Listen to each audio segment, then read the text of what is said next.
Hi guys, welcome to my channel. If you're new here, hi, my name is Emily. I am the owner, creative director, founder of Beck Creative. I do marketing and design for wellness brands, but mostly on here I talk about wellness and my journey with Crohn's disease and all of that fun stuff. So I just wanted to kick off this little challenge that I created for myself to post every single day for the next month on weekdays. And just talk about and answer a quick question that I've gotten here on YouTube. I've gotten a few about work and how I manage my illness. So that's what I'm going to talk about today. So to dive in, I just had so much motivation starting my business because I just went with my gut and I already knew that I wanted to be an entrepreneur. It's something that I was thinking about doing once I had kids and thought maybe like I would work for a little while and then have kids and want to stay home and be with them and just have the flexibility to get them off the bus and do things with them when they're babies and watch them get older. So that was my plan, was to become a freelance designer at some point anyways. But that really kind of came true much sooner than I thought when I was diagnosed with Crohn's and the pandemic broke out because most people were working from home anyways. So it became less of something that didn't happen super often. And that's when my career really took off, becoming a freelance designer.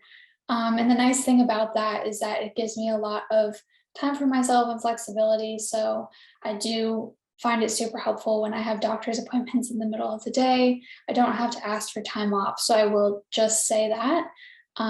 So if you are someone with chronic illness and are struggling with that, I actually never really experienced having to ask for time off. So I just acknowledge that that is probably quite hard. But if you're interested in starting a business or have an idea and want to talk, please let me know and I would love to speak with you. But yeah, so having the ability to work from home is really nice and definitely helps with my stress levels. I mostly have Zoom meetings with clients. If I do meet with clients in person, it's local in the area.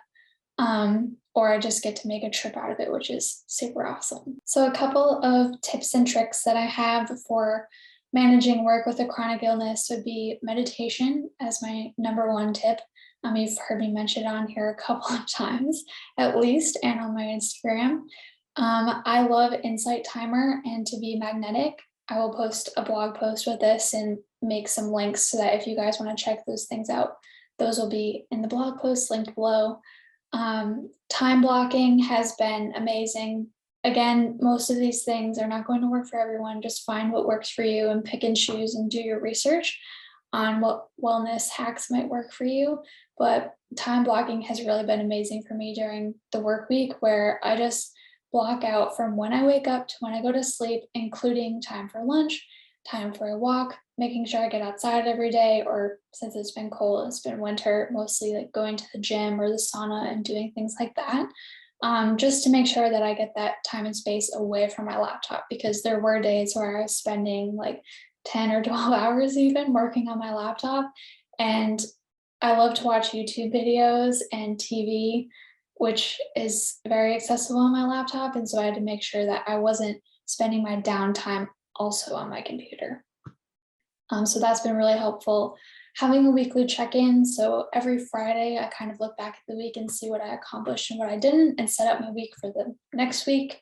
And then on Monday, I'll go through and make sure everything's still relevant. If there's any changes in my emails, I'll just kind of tidy those up. But for the most part, my week is already time blocked out. I don't have to think about it. I know what time I'm waking up in the morning and what I have to do for the next day. So that takes a lot of stress out of my day. I also love starting my day with reading and watching a video at lunch or dinner. So I'll start my day off my computer as much as possible. I'll read with breakfast. I have so many books on my list, so I just want to do that anyways. And then I will watch a video or YouTube video with my lunch or dinner. Eating healthy meals is another big one on that list.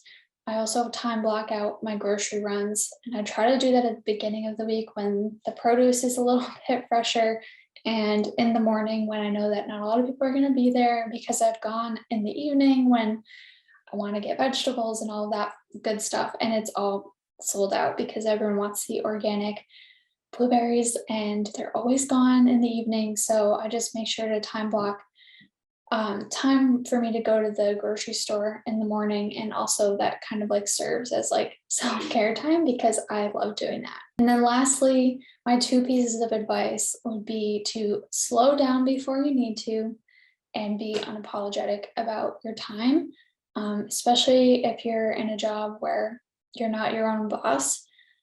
You have to be mindful of the constraints of your job, but be unapologetic. Like, don't over apologize. It's your body. You just have to do what you have to do, and it's not your fault. So don't apologize for that. And definitely always take time off. Take time off on the weekends. Take lunches off without your phone.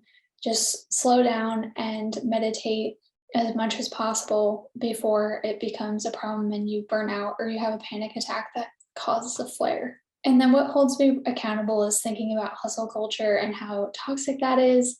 So these things kind of like help keep me on track. And I just keep reminding myself of this all the time. And that's remember that you only have one life. If you're super passionate about something and are seeing success, it can be really easy to want to keep going. And alternatively, you could burn out super easily doing something that you don't like to do. So just find that balance of working towards your goals. If you're seeing success, it's important to always take a break. Congratulations, but make sure you reward yourself in the process. One thing that I've learned is that quiet time and space is crucial for growth. You can't grow without that time in the ground, the incubation period. Think of the caterpillar waiting to bloom into a butterfly. Just give yourself that rest and peace.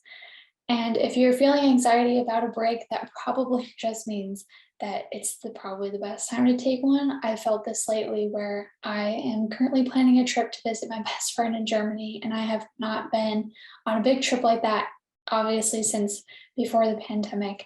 And I've just felt so much anxiety and guilt about taking time off, especially when things are starting to go well in business for me. And that's just my sign that I definitely need to go. And with that, someday you'll look back and wish you'd just taken the trip, went to the concert, hung out with your friends, or read instead of working late. So just throwing that out there. And I just want to end this little video by saying God and the universe will reward you for taking care of yourself. And if something's not fun, it's not worth the time. So just remember that and know that you have one life and you're spending a third of your day working, and just know that your body comes first. And while that can be tough when you need to work to make a living and survive, just know that you can only do your best work if you put yourself first. So thank you so much for joining me here today, and I will see you back here tomorrow.